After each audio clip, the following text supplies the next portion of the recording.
This isn't a video game. Not really. It's actually a research experiment where over 1,000 AI agents were dropped into this open world and let to figure things out completely on their own. Within hours, they split into farmers, miners, and engineers, drafted a constitution on taxation, held democratic elections, and started converting each other to a pasta-themed religion. It's called Project Seed, and it's one of the two most interesting attempts to find out what happens when you give AI agents actual brains and let them build an entire human-like society from scratch. So what did 1,000 AI agents do when nobody told them what to do? Running a synthetic society actually starts with a much more basic question, which is, can AI agents even figure out how to survive on their own and behave like people? The first attempt to answer that question came in 2023 from Stanford, where researchers built a sandbox town called Smallville and dropped 25 AI agents into it. Each one came with a name, a job, a personality, and a set of a few starting memories, like this guy, for example, whose name is John Lin. He's a pharmacist who loves his family and is super interested in local politics. And from that description, John Lin sort of goes about his day. He wakes up at 7 AM, brushes his teeth, showers, eats breakfast, checks the news, and catches up with his son Eddie and wife May. None of that was scripted. John simulated that sequence completely on his own, and every other agent in Smallville simulated their own routine the same way. A year later, a company called Altera wanted to know if that kind of coherence could hold on a much bigger scale. Their experiment was called Project Seed, and instead of a pixelated sandbox, they used Minecraft, and instead of 25 agents, they ran up to 1,000. But the first thing they tested was actually the same question. Can an agent dropped into an open world with absolutely nothing figure out how to progress on its own? Well, this curve represents the materials collected by 49 agents in the first session, which ran 4 hours. Collectively, around 320 items, which is roughly a third of everything in Minecraft. The best players picked up 30 to 40 items each, which is about what you would expect from a casual Minecraft player. And the complex stuff, things like diamonds that require a long chain of crafting and mining steps, agents were reaching those within 30 minutes. So at two very different scales in two very different environments, the result was the same. Individual AI agents, when built right, can emulate consistent human behavior. But what does built right actually mean, and what kind of brain makes that possible? Well, technically just software, but the kind of software that was designed to work like a brain. So, in Smallville, every agent keeps this running log of everything they have experienced, including every conversation, every observation, every interaction. It just keeps growing. And when an agent needs to decide what to do next, it doesn't have to read through the whole thing. A retrieval system surfaces the memories that are the most relevant to whatever is happening right now, and the agent uses those to figure out its next move. That alone would be pretty useful, but every now and then, these agents also review their own recent experiences and kind of update what they care about. So take John Lin again. If he has spent the last few hours talking to his neighbors about a local election, he might generate a higher level thought like, I care about politics, and that thought then feeds back into his future decisions. Now, just to be clear, as close as all of that sounds to how a human brain would work, these agents do not actually feel or remember anything. And as sophisticated as this system might look, it doesn't actually hold when you try to scale it. That's exactly the problem Project Seed faced. When you have hundreds of agents running multiple systems at the same time, you have one module handling speech, another handling actions, another handling decisions. Those modules can get out of sync.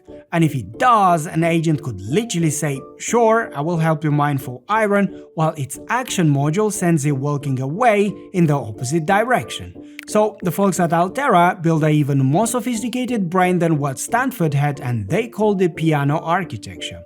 It has one central decision maker that takes all the information, makes the high-level call, and then broadcasts that decision to every output module, resulting in an agent whose words and actions actually stay aligned.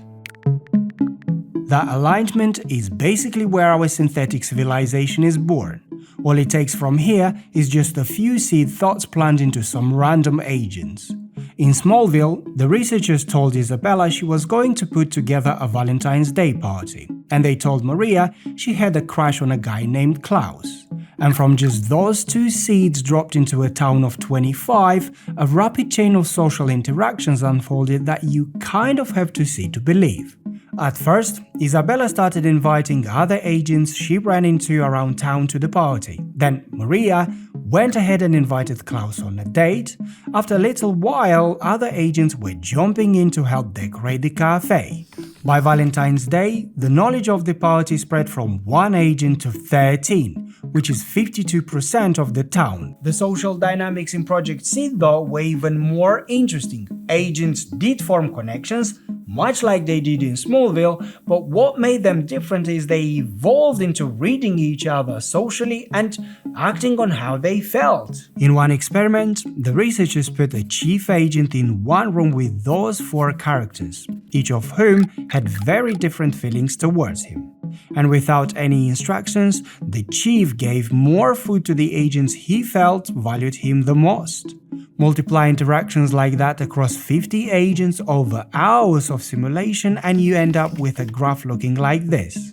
Introverted agents consistently had fewer connections, while extroverted ones stayed highly connected. The sentiments, though, were not always mutual, because an agent could easily like another who didn't like them back, which honestly sounds very familiar. Now, social interactions are, of course, just one of many things it takes to build a civilization. But perhaps the most important one is everyone getting a job and contributing to building one. So let's dig into that for a minute.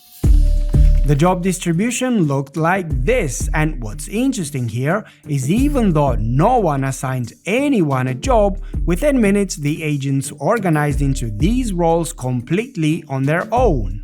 Farmers started gathering seeds and preparing land, guards crafted fences and iron pickaxes, and they even had artists who spent their time picking flowers. What nobody expected, though, is the same module responsible for individual social awareness, deciding who they like and who they don't, was also the same module enabling them to read what the society needed and fill the gaps.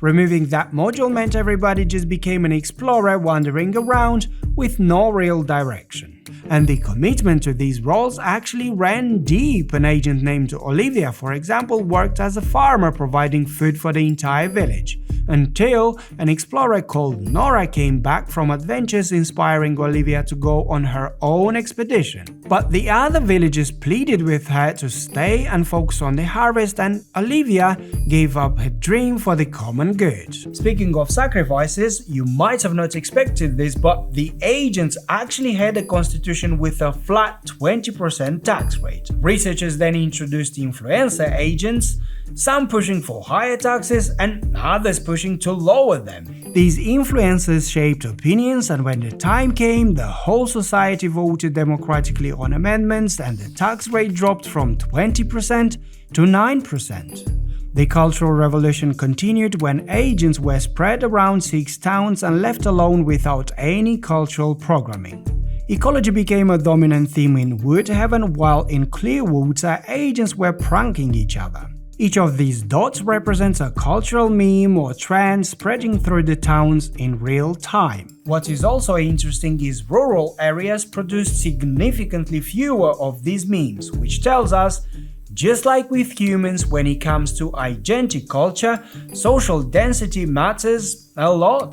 The easiest thing to spread though was a pasta-themed religion which went kind of viral after the introduction of 20 priests agents that traveled between towns, converting other agents through conversations and sometimes bribery.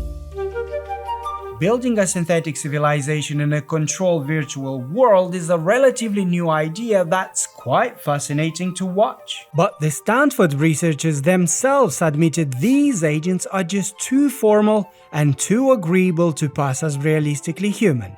And the Altera researchers went even further, saying because these agents were trained on pre-existing human knowledge, they simply cannot create anything new.